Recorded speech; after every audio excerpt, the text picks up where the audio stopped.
Where was your confidence level before this latest spike, and where is it now?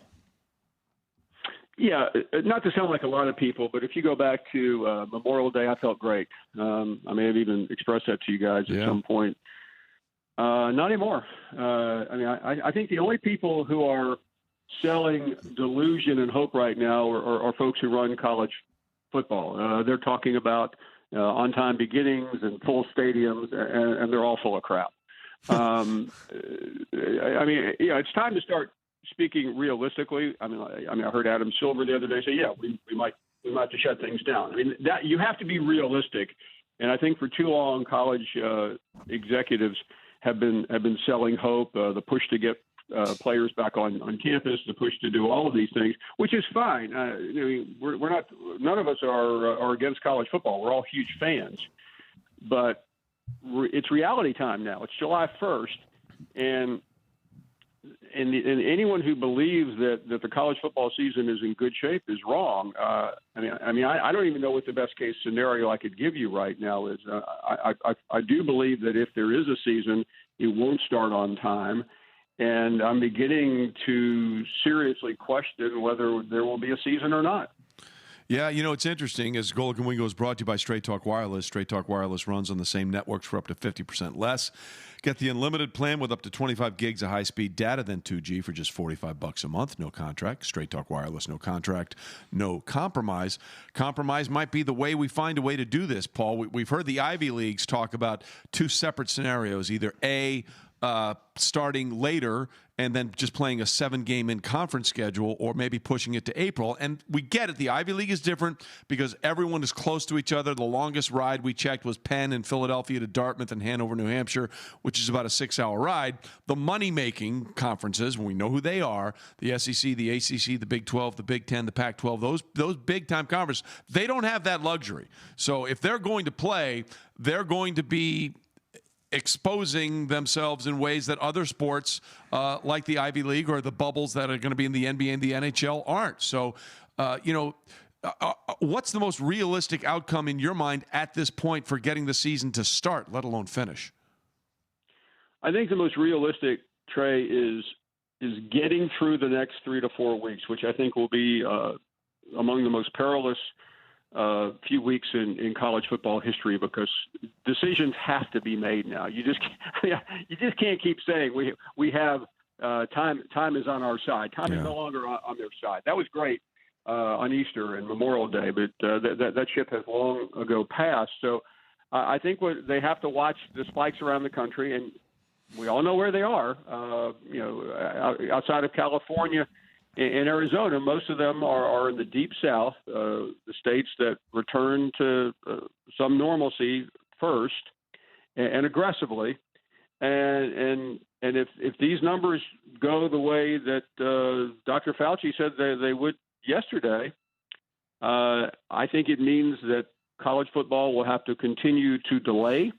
And it's not like they've delayed yet, but there was a report out yesterday that the SEC is pushing back media days. Well, I mean, what else can you do? Media days is supposed to be going on 2 weeks from now. Are you going to get Nick Saban up there and say, Coach, what's going on? And he'll say, I don't know what's going on. Nobody's told me. You can't let that happen. So I think they have a very narrow window to get. They could possibly delay the season 2 weeks and still maybe get it all in. But then you start crunching into December, and I'm speaking optimistically here. The bowl schedule becomes a disaster, which, let's be honest, it probably is going to be a disaster anyway this year, because who's going to some of these games, if anyone. So I think that's their best bet. On top of that, this is not the NBA or the NFL, where you can live without you can do it any way you want. I mean, at some point, a president's going to have to make a decision. Are we letting 30 or in Ohio State's case, 50,000 people back on campus? And I think that's a problematic call right there. So, I think it all starts happening here in the next couple of weeks. I know I've given you a long answer, but I think it points toward at best a late start, and at worst tabling it to maybe going to spring, which I don't see very likely. The best players are not going to compete. Spring football and college football would be tantamount to the XFL. Paul, we always hear that the athlete's health comes first, and we so want to believe that, but we also know what the lure of money is. So how concerned are you that that lure of the money to be made by having a season will unfortunately overtake what should be the primary concern? Mike, we're going to see in the next couple of weeks, and it's easy for me to say that people in college athletics only care about money, but that's been proven. I don't what they do. That's over called these history, next couple Paul. of weeks, yeah, exactly. So what they do now is really going to define the future, and I think a great deal is at stake.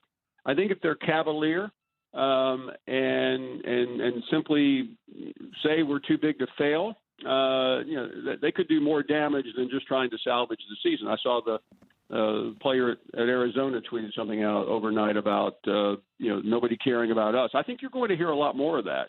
I've spoken to parents of players who are very concerned about what's happening, even during these voluntary workouts. And we're still 2 weeks away from the beginning of controlled workouts. College football has 3 weeks of non-contact, and then they have 3 weeks of contact. But that's around the corner, and college football coaches are like every other set of coaches. They're aggressive, and they're not used to being told what they can't do. They usually dictate, and I think they'll have a very difficult time. And based on what I've seen so far in the first 3 weeks of voluntary workouts, I think they're doing a lousy job.